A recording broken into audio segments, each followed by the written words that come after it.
Yesterday, it was very clearly a huge victory for Donald Trump. He wanted absolute immunity. They gave him immunity, however, when he is in the commission, the president of official acts. Let's bring in Greg Jarrett, Fox News legal analyst. He's been chewing on this for a little while.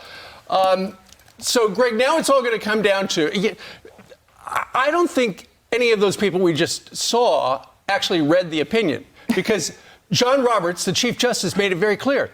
The president and no person is above the law. But if he's in the commission of an official act, that's okay. Now, of course, the lower court, Chutkan, the judge, is going to have to determine whether or not all that stuff was official or non-official. Yeah, I mean, the mass hysteria among the liberal media and Democrats is really quite overwrought. It's exaggerated vitriol. This was a common sense, well-reasoned opinion.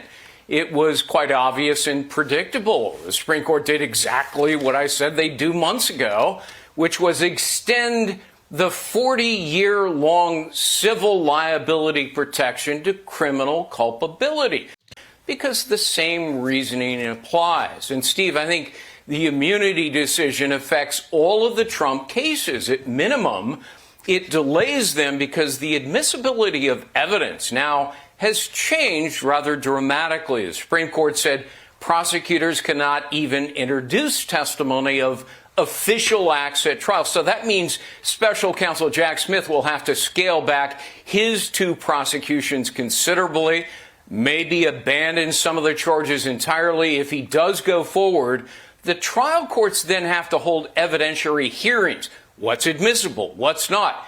And Trump can appeal those decisions directly, which only delays the trial. So this, I think, makes it nearly impossible for Smith's case to happen before the election. What about same with the Georgia case? But what about New York, though, Greg? Because the whole defense of the former president was that it was a business expense. It was a legal expense. He was president at the time where the expense happened, but it was a business transaction. So this new appeal to the court, would this have the standing for the court to hear? Well, you know, Lawrence, if we were talking about a neutral, impartial judge who actually cares about fairness and due process, then Trump's request yesterday evening to postpone the sentencing, consider setting aside the verdict, would be seriously entertained. But, you know, that's not Juan Merchan. His bias, writ large at trial, enabled a wrongful conviction. He trampled over the defendant's rights, reversible errors galore. He obliterated the rules of evidence, and he committed truly shocking constitutional violations. So are we now to expect that same judge to have an epiphany of ethics and dismantle what he has done? No, that's not Merchan.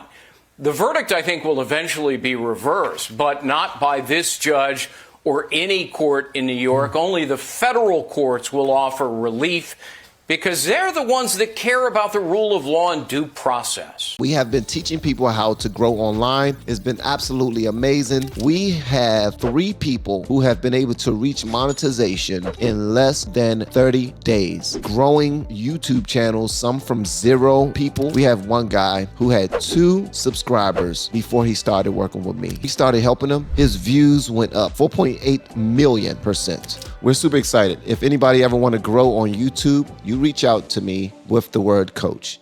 Greg, I have a follow-up question on the federal cases and Jack Smith's cases against the president. What's kind of flown under the radar is the dissent by Justice Clarence Thomas, where he actually questions the constitutionality, not just of special counsel Jack Smith and the way he was appointed, but special counsels in general. So is that a question, do you think, that you may come up and when this is returned to the lower courts and potentially sent back to the Supreme Court at some point? Katie, absolutely. I think you're right. It is an issue in a pretrial motion and hearing already by the Florida judge, Aileen Cannon. You know, she paid attention to the friend of the court brief that was filed by 2 former attorneys general, Edwin Meese and Michael Mukasey, and they make a very persuasive, compelling argument that there is no law establishing this special counsel, only regulation, but under the law, at minimum, it has to be a Senate-approved position. Look at all of the other special counsels. They were former U.S. attorneys who were Senate approved. That's not Jack Smith. For a nanosecond, he was an acting U.S. attorney, but he was never Senate approved. So, you know, that is for consideration not just by the trial court in Florida, but on appeal as well. So, Greg, this question will be make it abundantly clear I didn't go to law school. But just to dumb it down a little bit, Nixon tried to do immunity with Watergate. He says, I'm immune, I'm president of the United States. But he did something illegal, goes into the DNC, tries to break into Watergate, their headquarters. So if you do something, the example that dissent gave of bribery or murder, that's against the law. That would not exonerate the president. Just because you're president and this ruling's handed down doesn't mean you can just bribe people and murder people. That it's about his actions as president, correct? Yeah, you know, I think Sotomayor missed the entire point of the majority ruling. The things she's citing, SEAL Team 6 can kill a political opponent, that's not a core constitutional purpose. And the Supreme Court made it abundantly clear in their ruling that only core constitutional purposes, official acts, are protected with immunity.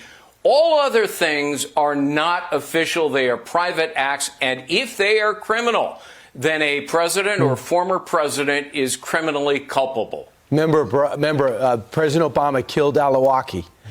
He was in Yemen, but he's an American citizen. Could Barack Obama be brought up on murder charges? So is that what people want? Hold up. Did you just not hear what he said? Did you all just hear what he said? He said that President Barack Obama murdered an American citizen. Can he be brought up on charges for that? Could he? Wow. Wow. Have I heard that? I think I have heard that before. Let me play this one more time because maybe I heard it wrong. All right. It is criminally culpable. Remember, President Obama killed al-Awlaki. He was in Yemen, but he's an American citizen. Could Barack Obama be brought up on murder charges? Wow. Hold up. That changes the game. That changes the game, man. Wow.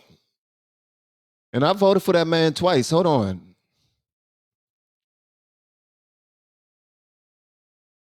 It was a drone strike in another country, and he intentionally killed an American citizen. And that's another thing. It's like we allow the people we support to do whatever the hell they want. And the other side, we want to get them to, I don't get that, bro. I really don't get that. This right here is, I'm sorry for, I told y'all, man, this is new to me. I buried my head in the sand because I'm just like, they got it. They'll figure it out. The government, they'll take care of it. We just vote for them and they got it. We don't need to hold them accountable. We don't need to follow up. Nothing.